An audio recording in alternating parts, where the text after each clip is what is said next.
I went to the Midwest City Police Station to talk to Officer Greg Whitley about their training. He showed me the virtual training simulator that really simulates a lot of the situations that officers have to go into, like live shooter situations, de-escalation situations, and even many different situations that they have to go through. In this video, you will see my experience of going through this as a average citizen with not that much experience in any of these situations, really, as most citizens are. Now, you will see a lot of different situations, as in this video we show you 3 different situations that officers go into. These situations are high stress and can be very dangerous for the officers if taken in the wrong way. Now let's look at some live scenarios. Trespassing. The manager is reporting that a man is physically blocking loading docks at 1290 North Paper Road. The manager is requesting that he be escorted off the premises. Subject is described as a white male in his 50s with a goatee. Hey officer, I called you because this guy is blocking my docks, and I gotta get trucks out of here. Listen, I don't want him arrested. I just need him out of here. Time is money. If you need me, I'll be in the office.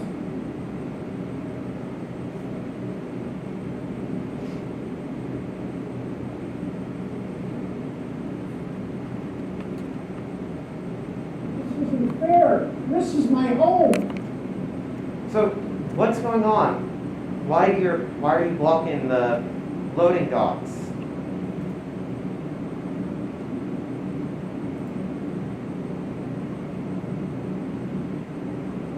Let me show you my home, then maybe you'll let me stay. No? Man, this sucks. Well, a lot of people will need some of these supplies that they're going to be shipping out, and we can help you with getting to a new What are my options? I don't know what to do. We can help you with finding a home and providing. I just wanted to show you my home. I wish you wanted to see it. Why don't we check it out, sir?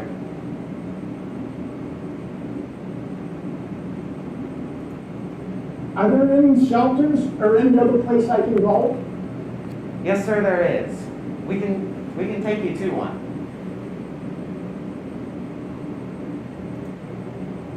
Look, I really don't want to leave, but you've been decent. I'll pick my things up and I'll go quickly. Thank you, sir. When they're on private property like that business, and that business owner says, yeah, he's got to leave, then they have to leave. Now the options are either arresting him for trespassing and having the business owner sign a complaint for that, or like you said, try to get them somewhere. I like how you, hey, yeah, we'll take you to the shelter, we'll help you.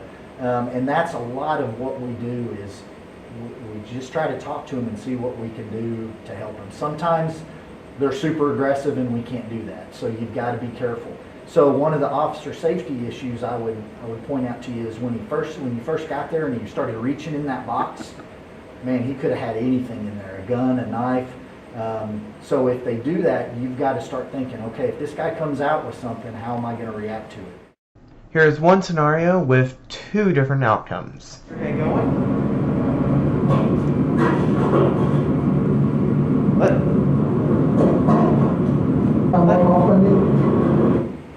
Alright, you notice anything about him now? Yeah, he's pulled out a knife and he seems to be a bit agitated, trying to, in a way, kind of like puffing out your chest, trying to seem big. Yeah, he seems pretty aggressive. Okay. What should you do when you see him pull out a knife?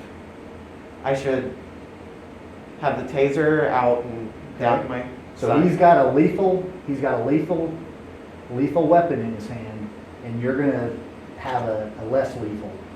That may work if both probes hit him. What do you think? Probably pull out the... Probably have your gun out at that point. In this scenario, the officer knows that there is an active shooter in the building.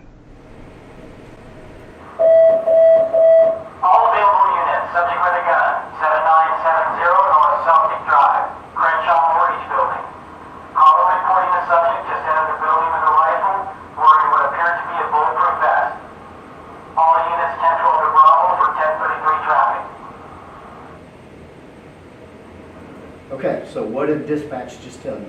That a man has just entered the building with a rifle, and it was calling all units to the location to detain. Okay, all right. What else did he have on? He had on it possibly a bulletproof vest from Okay, so what does that tell you right off the bat with your pistol? that the pistol won't. Probably not going to cut the mustard. Yeah. So that would be a situation where the rifle would be Yep. needed. Okay.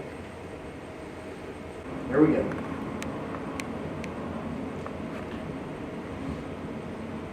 Officer, please help. They just went in with guns. They're after George. You gotta do something. You gotta go help them. Ah!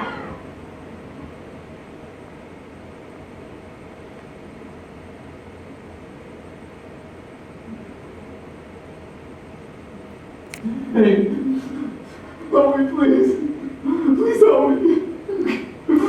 Stop. Where are we going? Help me, Mom.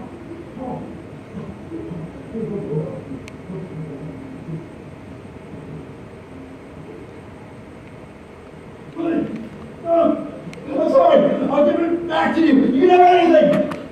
Please don't kill me. You don't know how good it feels to watch you squirm. Down.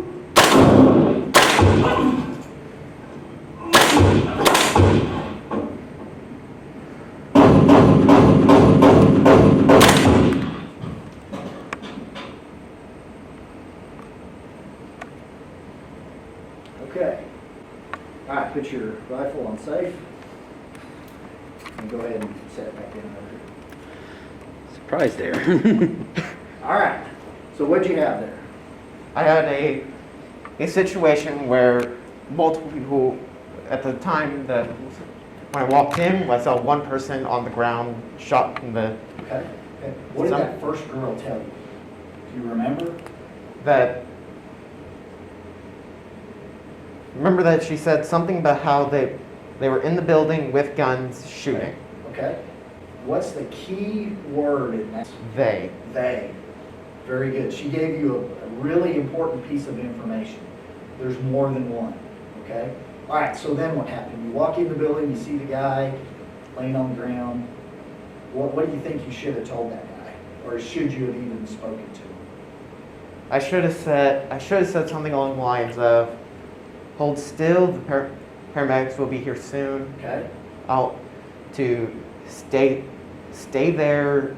Don't get in the line of sight." Okay? Okay? One other thing. Who shot you?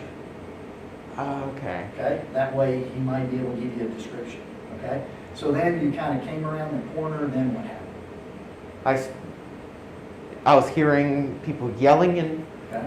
an office, down all the way down the Uh-huh. hall, Uh-huh. where I saw an open door and lights, and I saw someone crawling basically backing out of the room, Okay? Good. saying something along the lines of, I'll give it to you, please don't kill me." Okay? And then I saw the man who has the gun, the vest on, walk out of the room, gun pointed at the guy. Okay?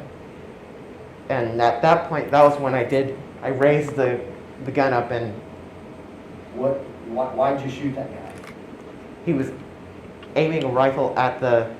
At the guy, and the guy was saying, "Don't kill me." Okay? So, you shot him, and what happened? He initially, it kind of, I fired the first shot.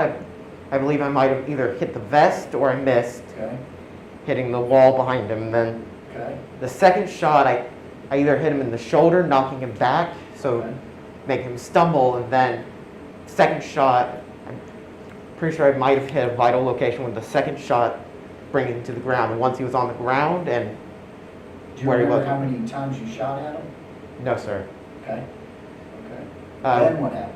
Once he was on the ground and no longer moving, that's when I heard the second guy shooting, and I turned around to face him, and I think I either fired one or two shots at him while he was shooting at me, and one of them I believe hit the head.